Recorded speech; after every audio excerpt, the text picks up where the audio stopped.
finally, you referenced the security plan for the port and the pier. Secretary Austin, a couple of weeks ago, before it was operational, said his understanding was that if U.S. troops were fired upon, that they may fire back. Is that still your understanding of what would happen here? 100%. So it's been almost 24 hours since the news of Palestinian massacre by Israeli and American forces came to light. Remember, we were the first channel to highlight the alleged involvement of American troops and the use of Gaza pier in the massacre of Palestinians in Nuseirat refugee camp. And I said yesterday that 210 was the conservative figure. Now, some reports are saying that the number of people killed there could easily exceed 400. That's how frightening it is. And now more and more people and credible agencies are now highlighting the involvement of Americans in that exercise. There is this particular video that has now emerged since we uploaded this video on Janta Ka Reporter. And this clearly shows the IDF helicopter taking off from the so-called humanitarian pier, which was built by Americans with the expense of more than $300 million. Temporary pier meant for the humanitarian cause. That's what we were told. But being used by IDF helicopter, and how Americans then sneaked into American forces and Israeli forces sneaked into those vehicles meant to distribute humanitarian aid in Gaza and went and carried out that particular rescue operation. See this video. Now, it's not here. The US Central Command has reacted. US Central Command has reacted denying its involvement. What do you expect from America to say, yes, we were involved? I'm not going to bother reading what they have to say because my thing is simple. I've been saying from the day one. You see this video last month I posted? The day John Kirby came and announced that the first of the ship carrying relief materials has left Cyprus and gone to Gaza, there were enough signs that America was acting in a dodgy way. There were enough signs for you to doubt the real motive. So first he said, IDF is very, very happy to help us. And I want to add one more point. You reminded me that the Israelis, and the IDF in particular, have been enormously helpful and supportive of this effort, this temporary pier, and their role on the beach and on the ground in supporting it. They've been very, very helpful, extremely cooperative. Now, that's where the alarm bell should ring. That why would IDF be so happy to assist you that in transporting the aid materials through sea route, but not through the land route? Why? They didn't do that. Right? Then, on 2 occasions, John Kirby said that, look, contrary to the reports, this particular pier has only humanitarian purpose. So this is a humanitarian effort.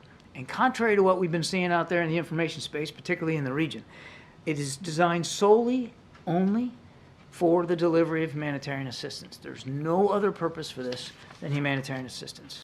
And then he goes on to explain in response to a question from a reporter that US troops will not have any presence in Gaza. There are no US service members in Gaza. There is a small US military component on the pier itself.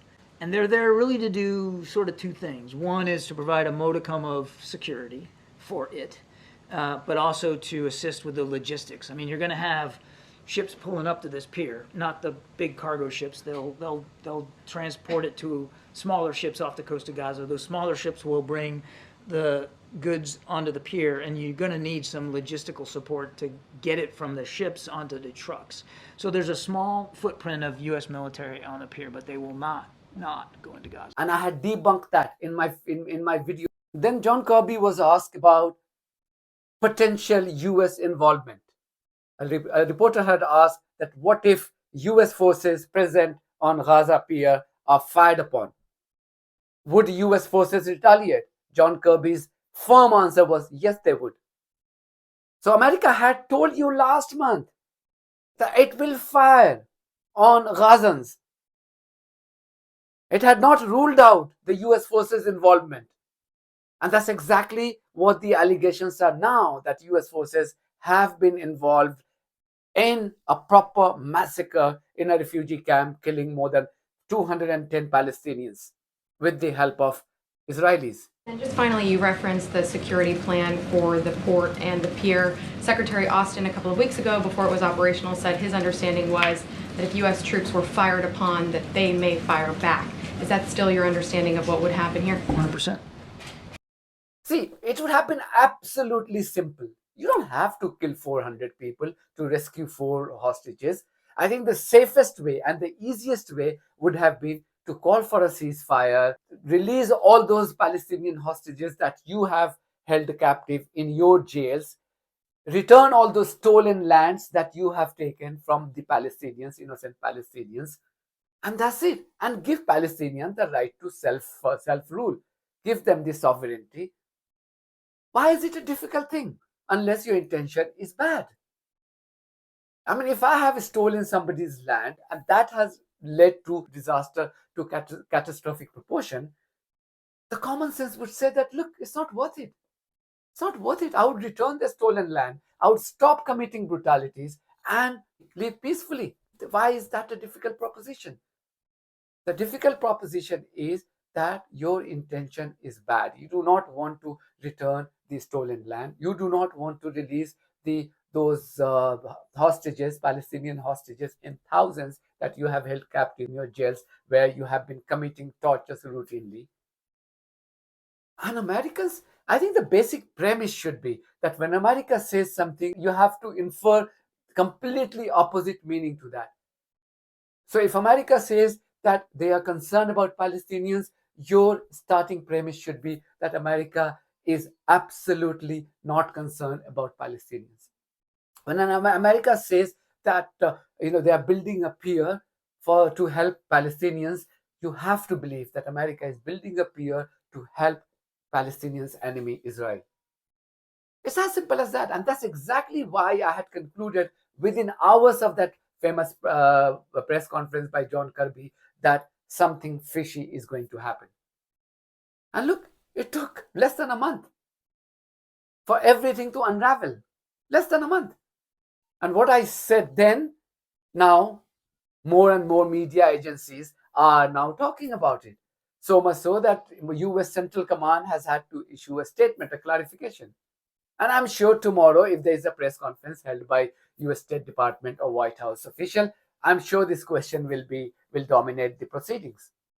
Thank you very much for watching this video. If you haven't subscribed to my channel, please do so, because that's one of the many ways you can support independent journalism. God bless you all.